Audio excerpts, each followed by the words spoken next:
Bueno, qué bueno que esa mitad del planeta de personas que se conocen como mujeres llenen la sala, porque es una demostración de cambio, ¿no? En última instancia, cosa que cabe celebrar.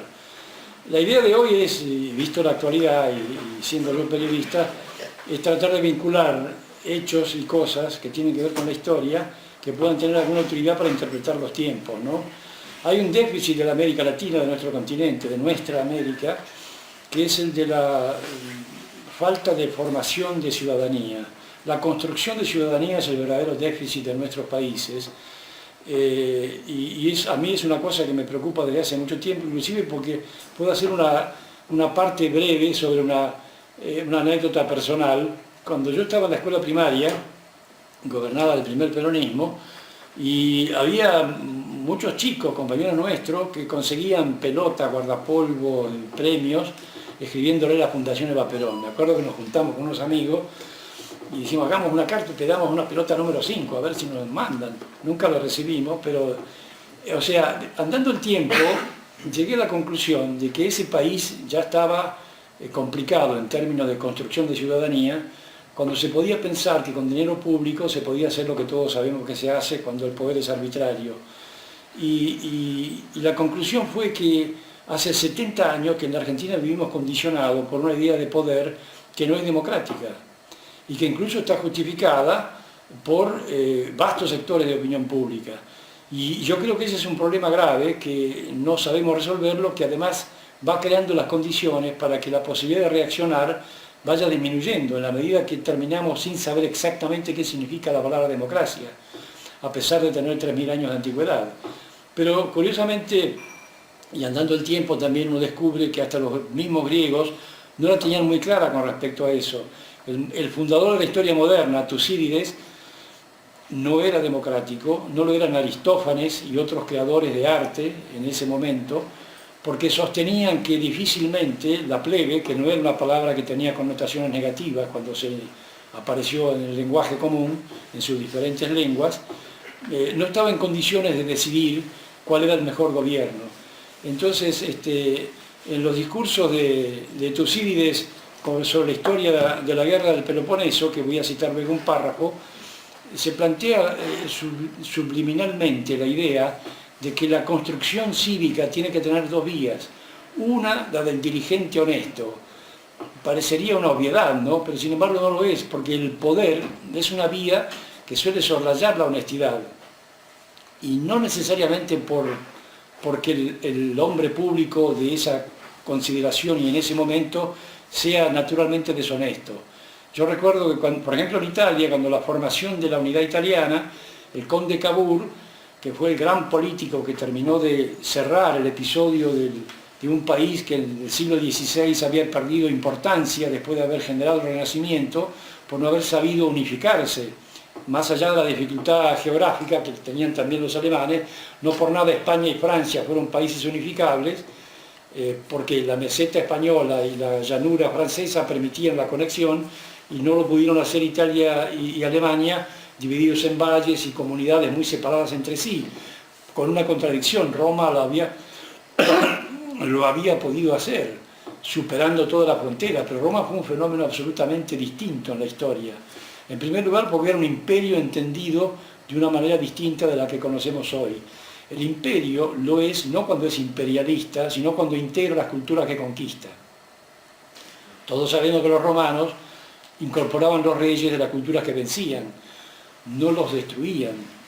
Y entonces, inclusive eso marca muy gravemente, incluso la tradición cristiana, que siendo religión monoteísta no lo es del todo. En primer lugar por la Santísima Trinidad, y esa explicación un poco exótica sobre que son tres personas en una, pero luego está toda la caterva de santos, que todos tienen influencia y son gestores, o así lo pretende mucha gente, y constituyen una idea muy difusa del monoteísmo, que no lo es, como es el caso del Islam, mucho más riguroso en ese sentido, y obviamente la religión fundadora del monoteísmo, que es el judaísmo, ¿no?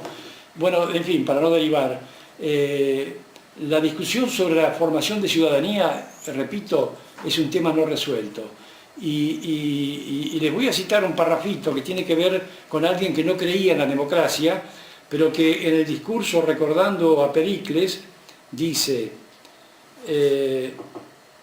por tanto, varones atenienses, no debéis dejaros engañar de tales ciudadanos, ni menos temer saña contra mí, que con vuestro acuerdo y consentimiento emprendí la guerra. Tucídides hace la historia de la guerra del Peloponeso, de Atenas contra Esparta, día por día. Él era militar, bueno, no les explico lo obvio, seguramente ya lo saben, pero además tenía una mente brillante y por eso la usa para hacer historia. Y él le dice a quien quiera escucharlo que en última instancia lo que hay que decirle al pueblo y enseñarles: nosotros pues en lo que toca a nuestra república gobernamos libremente, y asimismo en los tratos y negocios que tenemos diariamente con nuestros vecinos y comarcanos, sin causarnos ira o saña que alguno se alegre de la fuerza o demasía con lo que nos haya hecho. Tenemos un sistema que se llama democracia, porque la administración de la república no pertenece ni está en poco sino en mucho, por lo cual cada uno de nosotros, de cualquier estado o condición que sea, si tiene algún conocimiento de virtud, tan obligado está a procurar el bien y honra de la ciudad como los otros, y no será nombrado para ningún cargo, ni honrado, ni acatado por su linaje o solar, sino tan solo por su virtud y bondad públicas. Curiosamente, esta simple verdad tarda mucho tiempo en enquistarse y transformarse en cultura percibida por los así llamados ciudadanos. Y evidentemente demuestra que la capacidad del hombre de sentirse protagonista y en condiciones de poder tener opinión, o lo que dice el artículo 14 de la Constitución argentina, libre de poder expresar sus ideas a través de la prensa, terminamos prefiriendo la idea monárquica de quien prefiera el caudillo, que en última instancia, ¿qué es el caudillo en términos modernos? La tradición monárquica transformada en conducción, que es la misma que tenían los monarcas que gobernaban por la gracia de Dios. Y acerca de eso siempre me acuerdo de un chiste: cerca de mi casa, cuando yo vivía en Miramar, provincia de Buenos Aires, había una sede del Partido Socialista que ponía en la vidriera la página del diario del socialismo, y un día pone la ilustración siempre tenía una especie de viñeta política, y aparece un gitano al pie de una estatua ecuestre de Franco y un pedestal gigantesco que dice: caudillo de España por la gracia de Dios. Y el gitano, apoyado al monumento, le dice: hombre, que como gracia ya es bastante. Por eso el título de la charla que yo elegí se llama Ciudadanos o borregos. El borrego es un animalito comestible que cuando es cachorro sigue a la madre y se acompaña por la manada. No necesita pensar porque lo alimentan. Y por lo tanto borrego aparece en el diccionario como persona que no tiene ideas propias. Figura así en el diccionario de la Real Academia. Y un animalito inocente pasa esa cualidad de ser seguidor de alguien que le dice lo que tiene que hacer, que trasladado a la especie humana es evidentemente una contradicción y también una maldición política, ¿no? Y la convicción de que el genio del mal siempre habita nuestros pensamientos también es el otro enemigo de la formación democrática, ¿no? La posibilidad de que nos sintamos protagonistas se aleja en la proporción de un problema no resuelto, que es el de ¿amamos la libertad o amamos la seguridad? Y la seguridad suele ser la que priva, a la libertad le tenemos miedo. De hecho, el libro famoso de Erich Fromm, Miedo a la libertad, que curiosamente es un título en castellano, porque el título original, seguramente lo saben, es Escape de la libertad, que es más vacío en su contenido. El miedo a la libertad es el que nos hace preferir la seguridad. El precio que pagamos es un mínimo mantenimiento, pero basta de tener ideas propias. No las ponemos en discusión, no las proponemos ni las defendemos, porque tenemos seguridad. Y ese es el no ciudadano que habita gran parte de nuestra América. Y por lo tanto, la otra cuestión que sería cómo salimos de este intríngulo, de este cerrojo, y uno se le ocurre pensar en Sarmiento, según el cual todos los problemas son problemas de educación. Y es muy fácil estar de acuerdo. El que está informado, el que está educado, decide mejor que el que no sabe. Ahora, la sabiduría es un tramo final de quien recibe la educación, porque el conocimiento no garantiza que hagamos elecciones sabias, sino qué hacemos con ese conocimiento que hemos adquirido. Y esa sería la verdadera sabiduría y la dificultad de entender la educación como un instrumento para liberarnos a nosotros mismos. Pues bien, la vocación argentina, monárquica, ha significado la desazón de nuestros patriotas, desde Miranda, y digo nuestros patriotas involucrando a todo el continente, por lo menos nuestra América, la hija de España y de las ideas españolas. No hemos sabido unirnos, por ejemplo. Hay una biografía de Ronald Reagan, que fue presidente de Estados Unidos, que contaba que cuando siendo joven había hecho uno de esos tantos viajes iniciáticos muy comunes en la cultura anglosajona y del norte de Europa. El chico crece, se emancipa y hace el viaje exploratorio para conocer otras culturas. Los europeos iban a Italia y a conocer el Renacimiento, el arte, etc.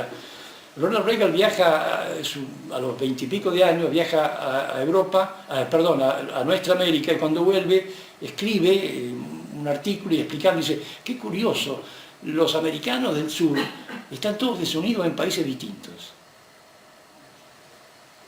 Dice, ¿cómo? Y está bien, es legítimo. En última instancia, la libertad es una consolidación de usos y costumbres locales. Pero él pensaba en los Estados Unidos, que también eran países distintos. Gente que venía de otras partes, perseguidos políticamente o con problemas económicos o ambas cosas, que decidieron unificarse, y eso nos lleva y nos conecta directamente con Alberdi. ¿En qué se inspira Alberdi cuando propone las bases? En la famosa Constitución de California, cuando, siendo parte de México, los comerciantes, los que creaban riqueza, porque ni siquiera había ilustres pensadores ni filósofos, era gente común que dijo, señores, lo que están haciendo estos señores que vinieron de las Europas y forman la Unión, a la cual todavía no queremos pertenecer, es la lección que tenemos que seguir.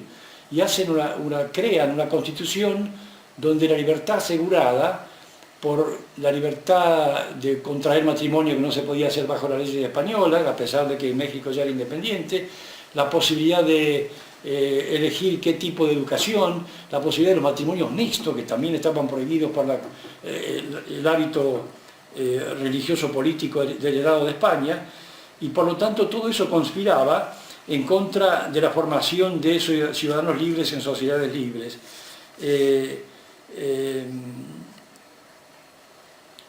Alberdi casualmente dice, no son las leyes las que necesitamos cambiar, son los hombres y las cosas, y esa es una frase clave. Sabemos que la Argentina tiene las mejores leyes del mundo, y es curiosamente el país que menos las observa y las cumple, porque hay gente ilustrada que dice, copiemos los mejores modelos y apliquémoslos. Repasando el catálogo de leyes argentinas, no nos falta ninguna de los países más avanzados en términos de prosperidad y ecuanimidad democrática, y sin embargo nosotros somos el país que más ha retrocedido durante todo el siglo XX en términos de Producto Bruto, de educación, de participación social y de ideas políticas, de alternancia en el poder de partidos distintos sin que nadie se ofenda. Es un país donde la palabra derecha, por ejemplo, es una mala palabra, dice ese tipo de derecha como diciendo es un delincuente. Curiosamente hay gente que se lo cree, ¿no? Lo vivimos hoy en día, y curiosamente los países que más prosperan son aquellos que tienen gobiernos de derecha, tienen gobiernos de centro, tienen gobiernos de izquierda, pero se unifican en el respeto de la ley, que es lo que abandonamos nosotros. Por lo tanto, el hecho de haber creído que con el caudillo podemos construir una sociedad es lo que nos ha llevado a la realidad actual, ¿no? La Constitución argentina dice que estamos abiertos para que todos los hombres del mundo que quieran habitar el suelo argentino aquí vengan. Y no cumplimos el sueño de la libertad que le prometíamos en la Constitución a la gente que vino a la Argentina. Y como el resto del continente, desde Canadá a Tierra del Fuego, significó eso para el mundo, sobre todo para la vieja Europa. Durante 400 años Europa tuvo un promedio de 2 guerras por año. El modelo no era muy copiable. Si es que teníamos que copiar algo de Europa, no era precisamente la política. Sin embargo, la idea de la libertad germinó allí, aún a precios altísimos, como fue el caso de la Revolución Francesa, donde el reinado del terror llevó a la guillotina a los que hicieron la revolución.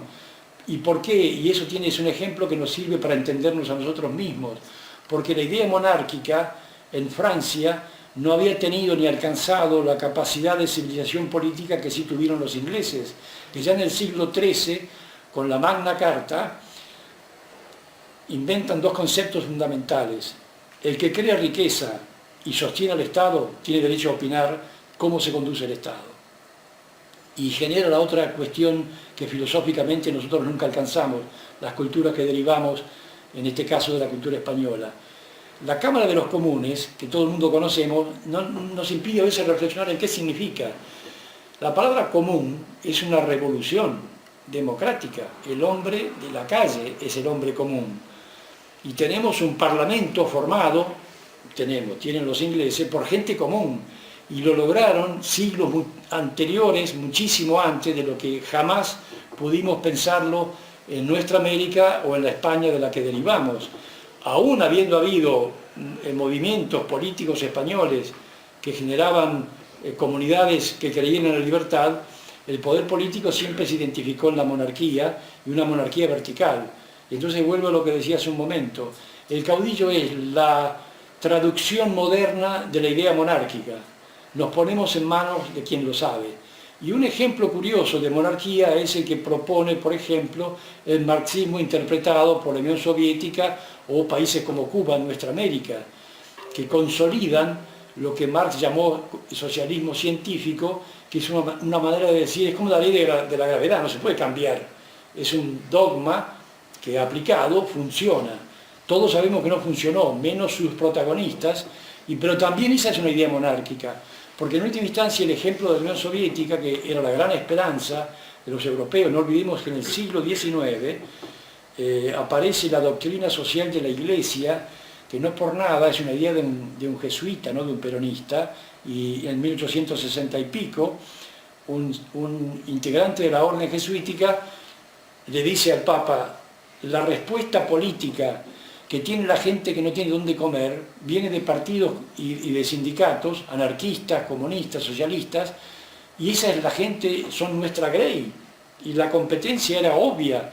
Tenemos que dedicarnos a lo terrenal y no de seguir prometiendo la vida eterna feliz en el paraíso, porque la gente da la casualidad que quiere comer ahora, no después de muertos, para simplificar la explicación. Entonces la doctrina social de la Iglesia, que curiosamente es uno de los puntos fuertes de la teoría política peronista, Perón era cristiano, había estado en Italia y admiraba a Mussolini, que curiosamente hace un acuerdo con el Papa y llega al poder, y él no era creyente, pero dice, yo les dejo toda la libertad que ustedes perdieron con la República Liberal Laica, de la formación del Reino de Italia originario, pero ustedes tienen que darme apoyo para que los católicos me voten. Ese fue el acuerdo que hizo el Vaticano con el hombre de la providencia, como dijo el Papa en su momento de Benito Mussolini, hombre que admiraba a Perón, que hizo de la justicia social una de sus banderas, y dijo, con la fuerza del trabajo y el apoyo de la Iglesia, no hace falta que haya partidos políticos, porque nuestra idea es perfecta. Hay una coincidencia increíble entre la perfección de la idea, entendida como monopolio de un líder carismático como Perón, y la que propone el socialismo extremo empleado en la Unión Soviética y en nuestra América, en Cuba. Son exactamente la misma concepción del poder. Un hombre fuerte que le dice a la gente, dejen de pensar porque yo me encargo de ustedes. Y esa lamentable realidad es la que no terminamos de descubrir en la Argentina, donde preferimos la seguridad de la mediocridad al desafío de la libertad, que implica el riesgo del fracaso, que además, si bien visto, puede significar un estímulo para poder levantarnos y probar de nuevo. Y eso también toca el tema de la economía, porque la prosperidad de los pueblos, suponiendo que el ser humano haya sido creado por una divinidad, o sea un fenómeno que todavía no conocemos el origen y motivo, tenemos que alimentarnos, tenemos que refocilarnos, tenemos que descansar. Como máquina viviente somos bastante imperfectos, consumimos energía pero de la cual tenemos que deshacernos, y esto parece una broma, pero la imperfección humana ha hecho que necesitemos cosas que si fuéramos espíritus libres, aéreos, suponiendo que haya una divinidad que nos pudiera haber creado, podría habernos hechos independientes de la necesidad energética, de mantenernos, de alimentarnos, y vivir de otras cuestiones, como las hay de hecho en muchas especies que viven del aire y concretamente. Nuestra dificultad de vivir y de tener riqueza y de tener que alimentarnos nos ha hecho esclavos mucho más de lo que estamos dispuestos a admitir.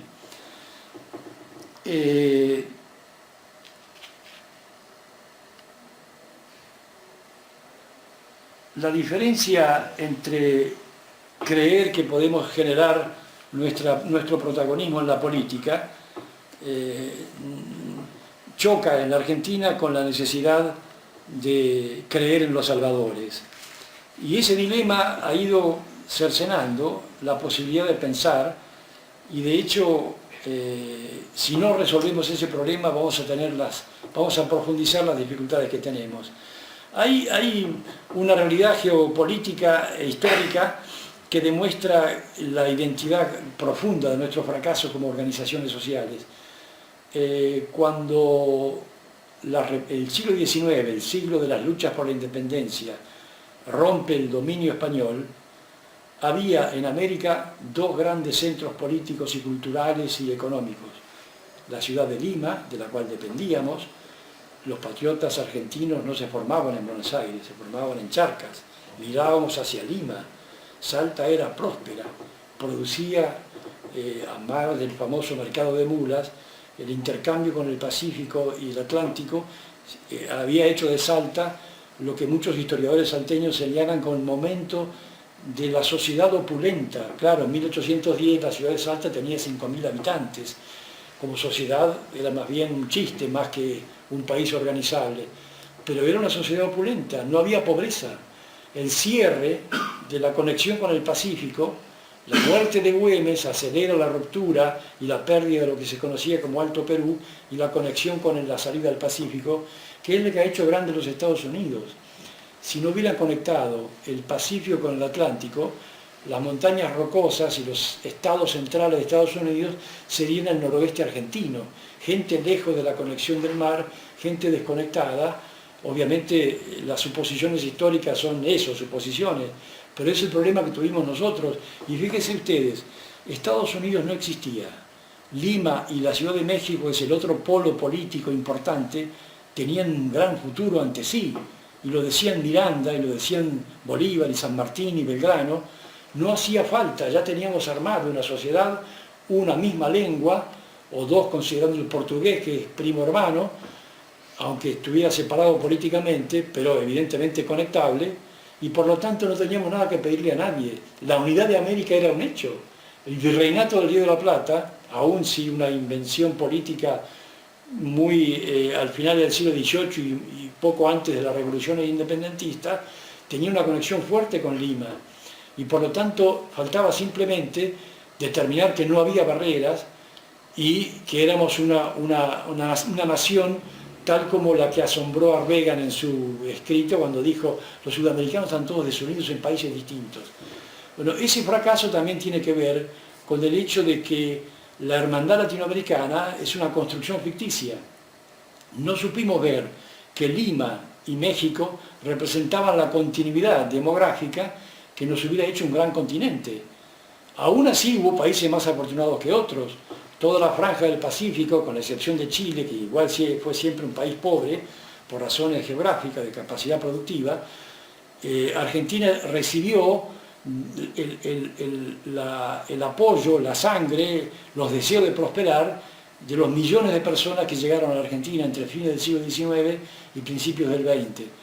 Mi hijo, el doctor, no se pudo haber escrito en ningún otro país que no fuera el nuestro. Del inmigrante analfabeto que llegaba y descubría que se podía trabajar, que ganaba lo suficiente para vivir y para ahorrar, que podía construir su casa, comprar su propiedad y mandar a sus hijos a la universidad. Ni en Italia, ni en España, ni en todo el sur de Europa se podía hacer eso. El pobre era pobre. Y este dato nos lleva a otra referencia histórica. La humanidad siempre fue pobre, salvo las élites gobernantes. Solo cuando llegó la explosión política que significó el Renacimiento, que no lo fue solo en las artes, no era porque estaban Miguel Ángel, Da Vinci, Rafael, sino que además había banqueros y había gente que construía riqueza y que producía bienes. Se inventan los bancos, se inventa el dinero como instrumento de transacción, ya no es el canje de bienes, sino simplemente monedas hubo siempre, pero no en la cantidad y calidad que generó el Renacimiento. Y viendo la historia económica del mundo, descubrimos que fue la primera vez en la historia de la humanidad que empezó a romperse el monopolio de riqueza y bienestar de una élite que era igual en todo el mundo, aunque fuera de culturas y identidades distintas.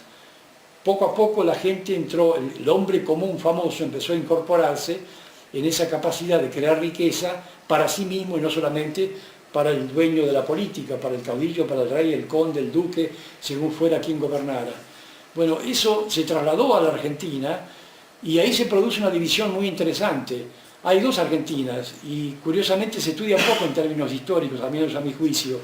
La Argentina que todavía se reconoce en la identidad española, que es el norte argentino, hay mucha idea de grandes de España en nuestra provincia y del norte en general, y de Salta en particular en cuanto a conexión económica, mucho más conectada que Rioja, Catamarca y otras provincias, que nuestro territorio, que era la vía de conexión entre ambos virreinatos y antes el virreinato Río de la Plata con el Atlántico. Y bueno, esa prosperidad que perdimos con la pérdida geográfica de la salida al Pacífico, también fue marcando una pobreza que empezó a hacernos creer que la seguridad era más importante que la libertad. Hay un librito de un venezolano, Carlos Rangel, que escribió Del buen salvaje al buen revolucionario. Aquí explica el fracaso de América en términos de no haber entendido que la continuidad de la unidad cultural, lingüística, incluso religiosa, de América era la gran base sobre la cual construir la identidad continental, no solamente nacional. Luego, bueno, las dificultades geográficas, la escasez de población, el resolver los problemas, si había problemas en la propia Argentina, entre la autoridad de Buenos Aires, San Martín y Güemes, como lo sabemos.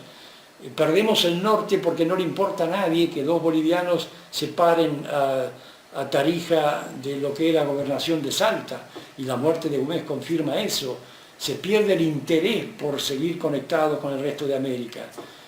Bolivia, que es, como todos sabemos, se llama así en homenaje a Bolívar, que fue presidente boliviano durante un breve periodo, y se dedicó luego a destruir y a construir, destruir la idea de la separación en naciones y la desazón que lo llena ya en su final de su vida, de la incapacidad de los americanos de haberse unificado, que era el gran sueño de los libertadores, ¿no? Que se reunían no por casualidad en Londres, no solo en París, y veían las ideas de presencia y de protagonismo del hombre común en la política de esos países que habían conseguido, con un precio relativamente bajo, la participación y el protagonismo de la gente común en la política de sus países.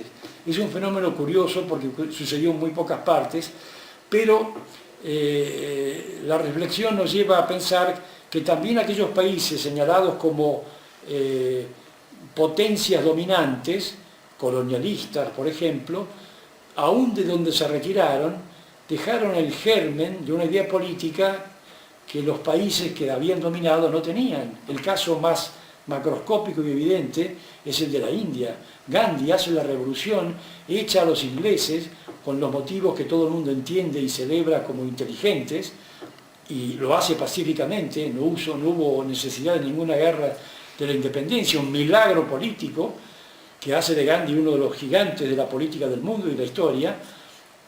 Pero una vez que termina de echarlos, ¿qué hace? Organiza el país con congresos, con partidos políticos, con respeto por las identidades, las infinitas lenguas que hay en la India, es decir, adopta de aquello que destruye como poder dominante en cuanto le sirve al país como organización política.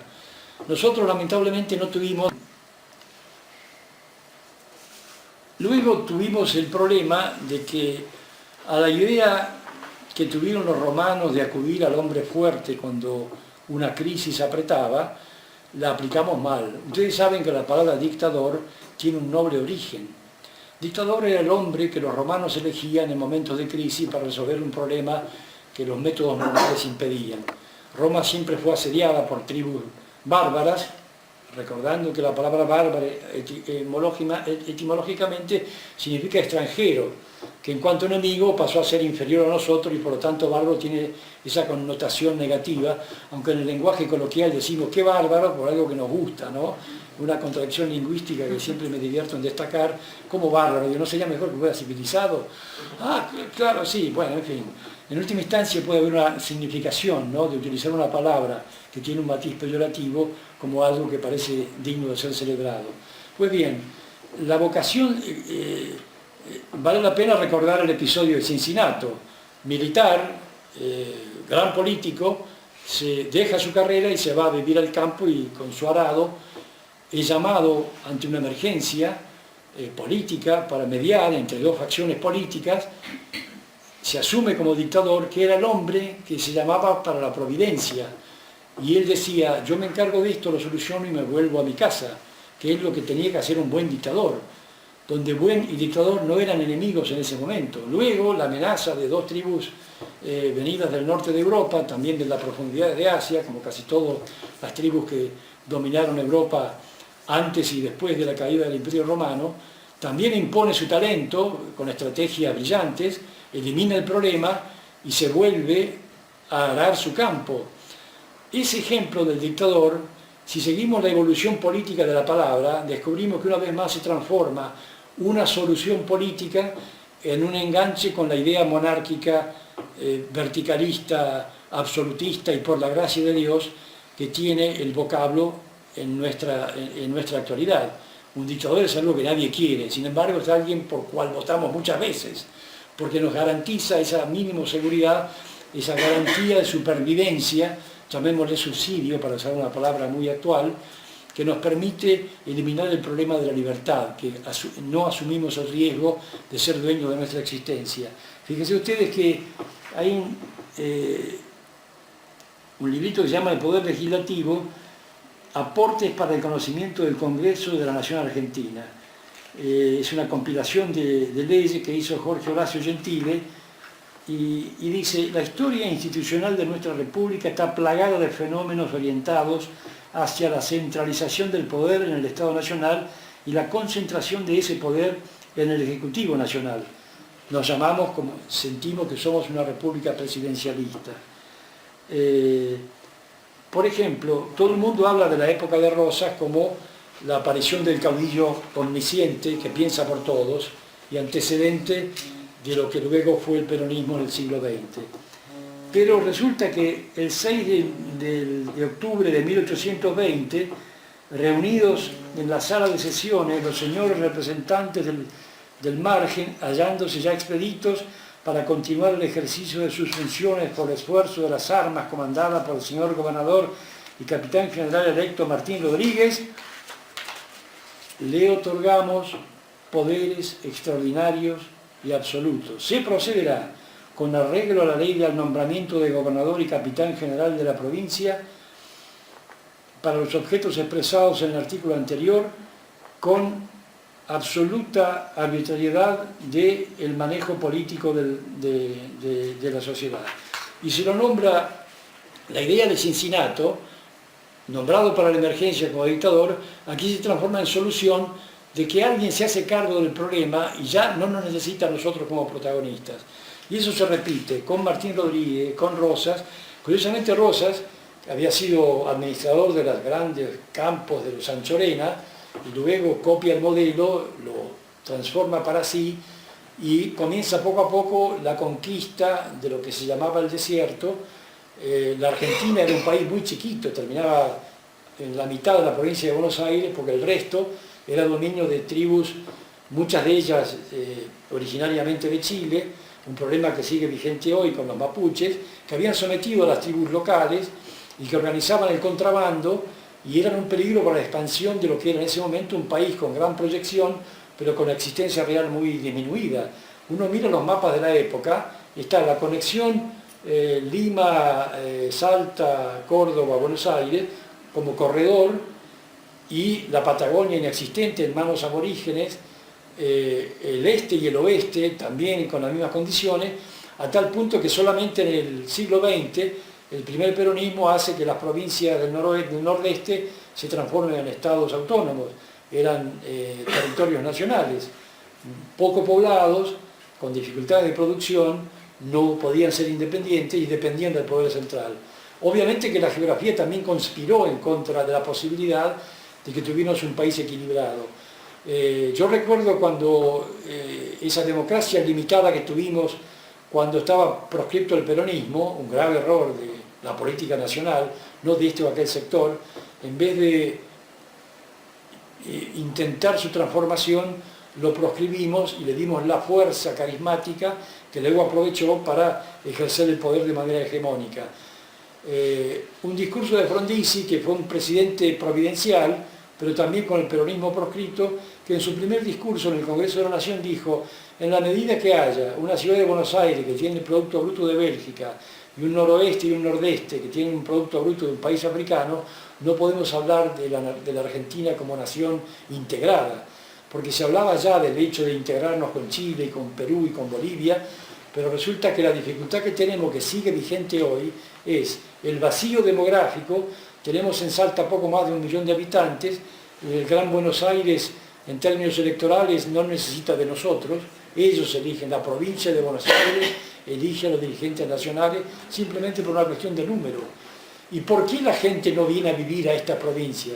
Precisamente porque falta el estímulo de la libertad y del riesgo y del protagonismo del ciudadano y no del caudillo, con la gravedad de que el caudillo en provincia pobre es doblemente caudillo, porque la poca plata que hay se maneja aún mucho más discrecionalmente que si hubiera productores de riqueza en mayor cantidad que los que hay, por ejemplo, en la Pampa Húmeda, que es el país real. Y hay una diferencia cultural entre ese país del Río de la Plata y su hinterland pampeano y el norte, que incluso en términos de tradición tiene una mentalidad que tiende a no creer en la posibilidad del protagonismo del ciudadano. De Córdoba para arriba hay otra Argentina, y para bien o para mal ha significado un modelo que no ha sabido entender la evolución de los tiempos. Y decir, bueno, ir a vivir ¿a dónde? A Jujuy, a Catamarca, a La Rioja, ¿con cuáles incentivos? Y son muy pocos los incentivos, y ese es un problema que no ha sido resuelto todavía. Y todo el estímulo económico que puede llegar es a través de concesiones, de permisos, de sostener industrias que no son eficientes por sí mismas. Todos conocemos la anécdota trágica de la electrónica argentina, inventada en Tierra del Fuego. Yo llegué a conocer a un directivo de una empresa japonesa que era gerente de una planta instalada en Panamá, donde se desmontaban los equipos, televisores, grabadores, electrónica en general, se desmontaban, se los embalaban, los mandaban a la Argentina para que en Tierra del Fuego volvieran a armarlos y los pusieran en la industria argentina. Entonces era un daño doble, no solamente eran modelos perimidos, porque evidentemente no les interesaba vender la última tecnología, sino lo que ya no servía, y nosotros pagábamos por algo que no servía más caro que lo que podríamos haber pagado si hubiera habido importación libre, con la falacia de creer que era nuestro, que era industria nacional. Otra cuestión que tiene que ver con un modo de encarar el tema económico siempre como una cuestión de élites, de un grupo de personas que piensa por todos, sin discusión abierta y sin participación de los ciudadanos, muchos de los cuales prefieren que sea así, que alguien se encargue, en síntesis. Nosotros mejor esperamos los resultados. Pues bien, la concentración del poder político en manos de pocas personas es una característica argentina y de nuestra América.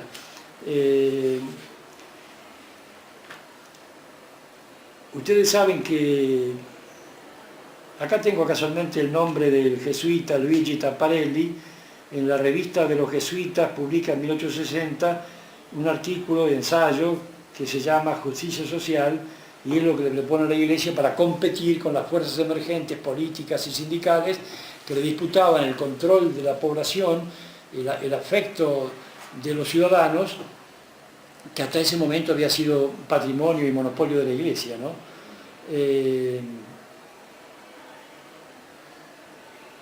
Después, el tema extra es que la idea totalitaria suele crear hábito, y la dificultad de entender y superar el miedo a la libertad se olvida y se constituye en una especie de ventaja. Repito, que haya alguien que piensa por nosotros es algo que asumimos de manera automática, poco a poco. Es como la famosa fábula de Esopo de la rana, que si uno echa una rana en una olla de agua hirviente, lo más probable es que la rana salte y se salve. Si la ponemos con el agua fría y vamos calentándola de a poco, terminamos cocinándola. Esa percepción de que nos están cocinando de a poco dura hace ya casi un siglo, con herencia fuerte de ideas de dejar manos del hombre fuerte ya presentes en el siglo XIX. Curiosamente Rosas, cuando destituido y se va a vivir ¿a dónde? A Inglaterra, supuesto enemigo mortal de la Argentina, y se la pasa explicando en sus escritos y ante sus amigos ingleses de por qué había sido un dictador. Dice, che, pero vos allá hiciste un desastre. Bueno, lo que pasa es que el pueblo argentino es incapaz de autogobernarse. Si no tiene alguien que le diga dónde tiene que ir, difícilmente se organicen. O sea, es muy interesante leer las memorias y rescatadas del propio Rosas con sus colegas y amigos ingleses, explicando por qué, como diciendo, me vi obligado a hacer lo que hice. Y en última instancia tiene bastante razón, en la medida que la oposición era inexistente. Más aún, el poder era tan omnímodo que hasta los diplomáticos, cuando tenían una audiencia o un contacto con un funcionario del gobierno rosista, tenían que llevar en la solapa o en el sombrero la divisa Punzó, so pena de ser sometidos y encarcelados. Obviamente las relaciones internacionales no eran las mismas que ahora. Hasta las invasiones inglesas estaban financiadas por grupos económicos que querían abrir el mercado latinoamericano a los productos ingleses. O sea, era una mezcla de militarismo con comercialismo, ¿no? Con la anuencia obviamente de la corona británica. Pero la tentación del hombre fuerte y de la sin razón como fascinación política se manifiesta incluso en lugares aparentemente tan ilustrados como la Francia de mayo del 68. Los chicos universitarios pintaban en las paredes preferimos estar equivocados con Sartre que tener razón con Raymond Aron. Sartre era un hombre que admiraba el totalitarismo soviético no en cuanto a su realidad, sino como promesa de igualdad para todos. Y la igualdad también es un fetiche que nos conmueve diciendo si somos todos iguales, evidentemente es una sociedad justa, pero la palabra que tiene que ir conjugada con la igualdad es necesariamente la libertad, porque se puede ser iguales en la miseria, y eso no es ninguna garantía política de nada, evidentemente, sino lo contrario. Y la libertad implica el riesgo de repente descubrir que hay gente más iguales que otras, que tiene talento para inventar, para producir, para generar riqueza, tiene que tener posibilidades de expansión que no tiene quien le va a pedir trabajo para poder progresar a su vez. Y eso genera otro gran equívoco que tiene que ver con el hecho de que el movimiento obrero, aquí y en donde sea, tiene necesidad de expresar su vocación de ser protegido para siempre. En una vida que es inestable por definición, no sabemos cuándo vamos a morir, cuándo nos vamos a enfermar, si vamos a tener suerte en nuestros negocios, si vamos a poder completar nuestra carrera universitaria. La única cosa que no se discute como tiene que ser garantizada para siempre es el trabajo. Y es evidentemente una ficción. Por eso ahora, en las elecciones europeas últimas, se ha visto cómo el fracaso de esas ideas de igualdad que no iban acompañadas del riesgo de la libertad están chocando. En Francia tenemos el último ejemplo con la necesidad de rebobinar y dar de nuevo. Señores, garantizar la vida y la prosperidad no se puede hacer sin generar riqueza. Y no se genera riqueza sin el componente de la libertad económica, que es individual, evidentemente. Bueno, la sabiduría política siempre ha sido la capacidad de generar un mix de eficiencia entre la posible seguridad y la necesidad de la libertad. Y eso es otra de las cosas que no hemos resuelto en nuestro continente. Casualmente George Bernard Shaw hizo una síntesis mucho más brillante de todo esto que yo les he dicho, con muchas palabras, y dijo: el hombre le teme la libertad porque significa responsabilidad. Y esa es la síntesis del problema. Pues bien, Belgrano, que es el héroe patriótico favorito de Cristina Fernández, viuda de Kirchner, yo no sé dónde le vio la similitud entre ellas, la verdad que tenía curiosidad notar, ¿no? Y si yo tuviera yo tuve ocasión de verla. Hay que analizarlo, ¿eh? Por eso, dice, bueno, como dijo ahora en Grecia, ¿no? Esa, con esa típica superficialidad que la caracteriza. Pericles es mi griego favorito.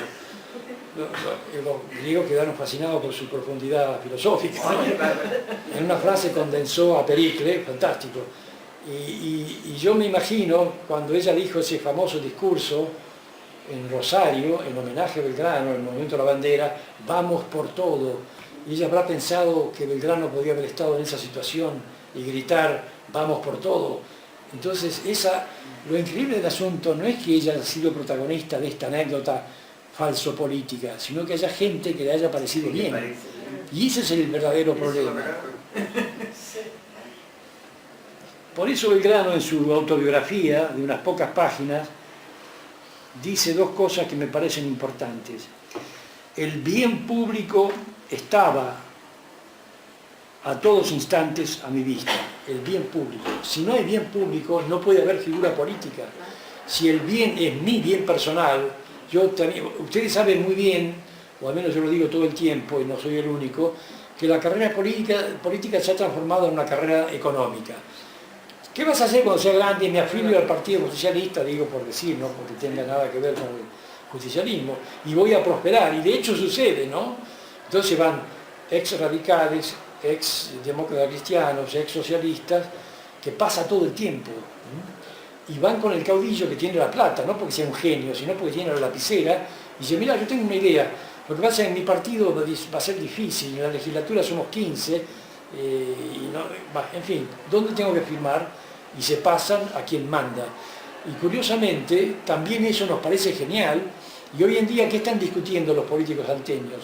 ¿Cómo aunan, bajo el manto protector, no de la Virgen del Milagro, sino de Urtubey, cómo hacer para ganar las elecciones de octubre? En última instancia puede llegar a ser una buena idea.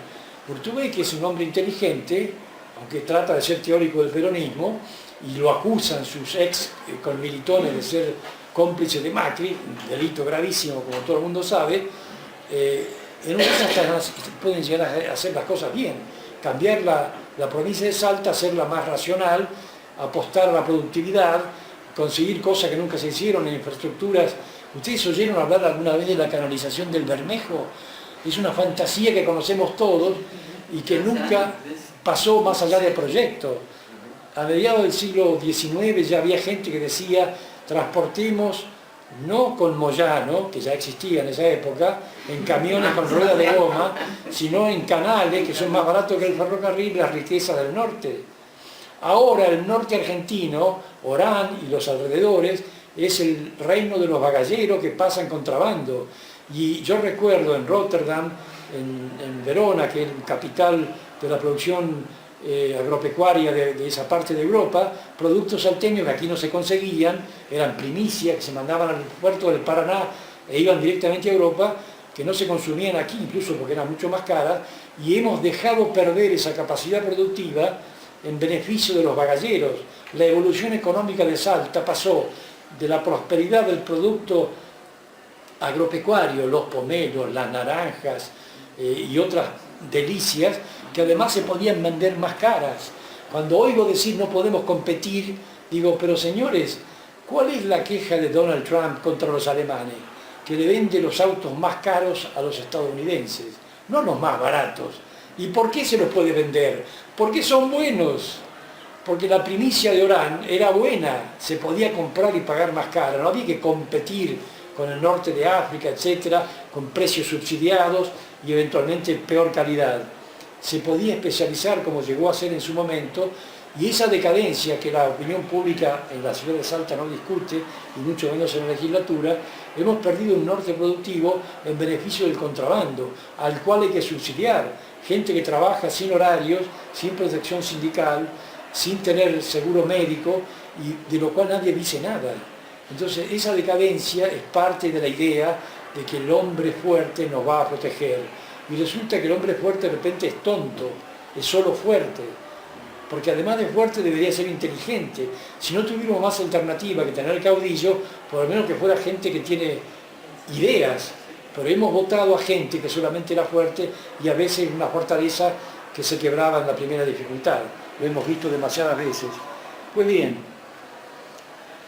la otra frase de Belgrano es: el estudio del pasado enseña cómo debe manejarse el hombre en el presente y en el porvenir.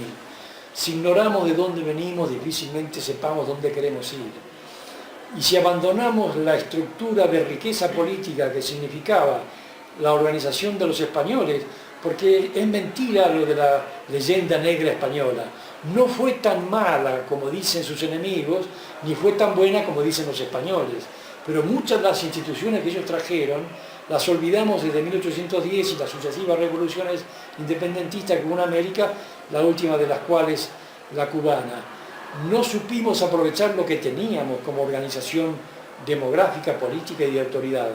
Y por lo tanto, evidentemente, estamos pagando ese precio también, ¿no? De no haber sabido entender el pasado para aplicarlo en el presente y tenerlo a la mano para el porvenir. En fin, quisiera, como cierre, leerles algo que tiene que ver con todo esto que he tratado de transmitirles, escrito por Paul Groussac, un francés, uno de tantos extranjeros enamorados de nuestra América, y en este caso de la Argentina, fundador de la Biblioteca Nacional, etcétera, etcétera. Y él escribió del Plata Niágara, que es un libro que seguramente muchos de ustedes ya conocen. Es muy interesante porque hace una descripción aséptica y se pone en francés haciendo ese análisis, pero con ideas argentinas, y descubre y va señalando estas dificultades de conexión que tenemos con el resto de los países hermanos. Los países hermanos, que para viajar a Chile tenemos que estar 8 horas con los carabineros y otras 8 horas con los gendarmes para cruzar la cordillera. Y esa es la famosa unidad latinoamericana, ¿no? Ni siquiera supimos romper esas fronteras. Dice Groussac: oh, el espectáculo político de esta América española que acabo de atravesar y ya conozco casi en su conjunto, sombrío y desalentador. Por todas partes, el de gobierno, la estéril o sangrienta agitación, la desenfrenada anarquía con reminiscencia de despotismo, la parodia del sufragio popular, la mentira de las frases sonoras y huecas como campanas, los sagrados derechos, y está escrito en bastarrilla, de las mayorías compuestas de rebaños humanos que visten poncho o zarape y tienen una tinaja de chicha o pulque por urna electoral, el eterno sarcasmo y el escamoteo de la efímera y vigésima Constitución, donde quiera por sobre el hacinamiento de los oprimidos, el grupo odioso de los opresores, los lobos pastores de las ovejas, el lúgubre desfile de los gobernantes de sangre y rapiña, y hace los nombres de varios caudillos de esos países americanos que nos incluye. Y después, y como cierre, un relato de, seguramente ustedes saben quién era Paolo Mantegazza, un científico italiano, un vanguardista en términos de sexología y descubridor de elementos químicos que significaron un gran paso adelante de la ciencia de Italia y de Europa en particular, pero además tenía la vocación del científico como era en épocas renacentistas, que sopaba en todos los platitos, quería saber de todo, y escribió este librito, Viajes por el Río de la Plata y el interior de la Confederación Argentina. Son varios volúmenes. ¿Editado por quién? Por la Universidad de Tucumán. ¿Cuándo? En 1916. Las lecciones que da Mantegazza, que se casó con una salteña, Jacoba Saravia Montenegro, no sé si fue uno de los aciertos de su viaje o no, ya no me quiero meter en esa historia. Seguro que sí. Seguro que sí, claro, estoy de acuerdo con la propuesta.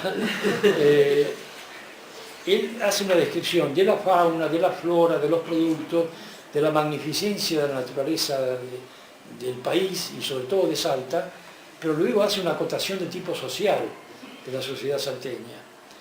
Y querría realmente empecinarme en la descripción del efecto que le produjo esa sociedad en ese viajero, que no era cualquier viajero, era un científico, era un adelantado, era una mente brillante, era un intelectual que entendía, sabía de la historia, entendía el presente y preveía el porvenir, como había aconsejado Belgrano. Estamos en promedio del siglo XVIII. Y después de escribir las maravillosas producciones salteñas, hay en los bosques faisanes, pavas del monte, perdices, papagayos, berzuelas, chanchos del monte, la tenería de cuero que se practica con la corteza del cebil blanco. Uno lee estas cosas y dice, nos tiene que ir bien. Pero, dice después, pero en los acontecimientos humanos, desde el hecho simple y elemental de un pensamiento hasta el resultado complejo de la prosperidad o de la decadencia de un pueblo, hay tal conjunción y entrelazamiento de elementos tan diversos que resulta muy difícil evaluar con rigor científico el grado de influencia y la medida de las acciones. Este prólogo, parece abstracto, es el comienzo de la siguiente frase, y yo querría hacer alguna observación antes. Uno de los problemas de Salta es el divorcio de las así llamadas clases dirigentes y el pueblo, del cual surge el recambio de todas las sociedades. Los sectores sociales que prosperan, económica, culturalmente, tienden a mezclarse entre sí y eventualmente a no renovarse, para decirlo en pocas palabras. Las sociedades que prosperan son aquellas que sacan de la base demográfica los talentos, las novedades, los ambiciosos, en el buen sentido de la palabra, que pueden renovar esa sociedad. Y entonces ahora les voy a leer como cierre este párrafo y preguntarnos si no es cierto que esto sigue vigente con los cambios que han impuesto los tiempos. Dice, la plebe de Salta es una de las más desgraciadas que conozco. Parece que los peores ejemplares de las razas europeas, indias y negras se hubiesen dado la mano para formar una familia raquítica y monstruosa. Se observa el bocio, el cretinismo y a menudo una atrofia de la vida que la hace débil a todas las causas perturbadoras de la salud.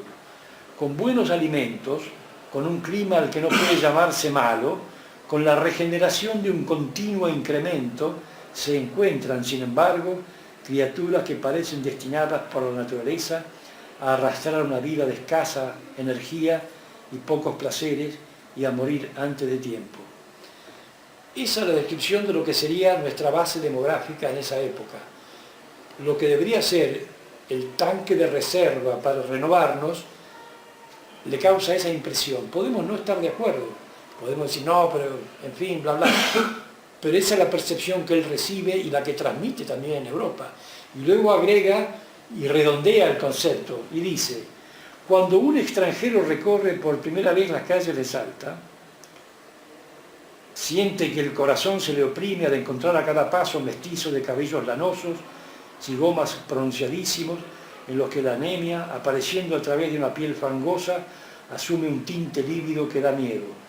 Más adelante se ve un enjambre de burritos atróficos y flaquísimos, cargados de leña y conducidos por una familia silenciosa de cholos, de cabellos sedeños caídos sobre la frente, piernas enjutas y que no expresan alegría ni dolor, ira ni deseo, sus rostros petrificados. Descripción elegante, académica, ¿de qué cosa? De colla y mierda, que en Salta es una expresión que conocemos todos. Algunos incluso se enojan con ella, otros la dan como parte de nuestra cultura. Y el tercer párrafo tiene que ver con la presunta clase dirigente, que a veces dirigente es simplemente la más próspera, pero que no dirige.